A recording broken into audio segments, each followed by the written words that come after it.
Општините лани со наплатата на данок поминаа добро. Парите од народот и бизнисмените ги собраа со процент кој е поголем од 90.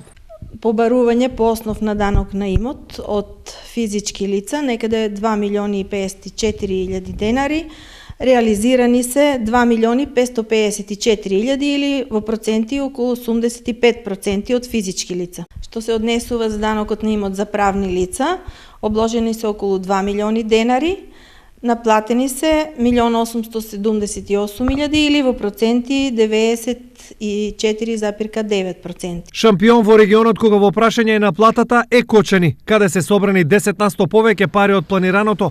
Од вкупно 11.000 обврзници, општината собра околу 12 милиони денари. Ваквата одлична наплата на данок на имот од физички лица е резултат на воведување на даночната дисциплина преку информирањето на граѓаните за неопходноста од плаќањето на даноците заради нормално функционирање на општината и користење на средствата собрани по овој основ за решавање на значајни инфраструктурни и други комунални прашања. Карбин Цилани собра половина милион денари, но годинава очекувањата се многу поголеми, па на граѓаните и фирмите тие им подготвија решенија за наплата на 700.000 денари. Зголемен е и во однос на физичките и во однос на правните лица, значи со легализација на објектите се задолжуваат и со данок на имот и така добиваме и нови обврзници, кои што досега не биле евидентирани како обврзници на данок на имот.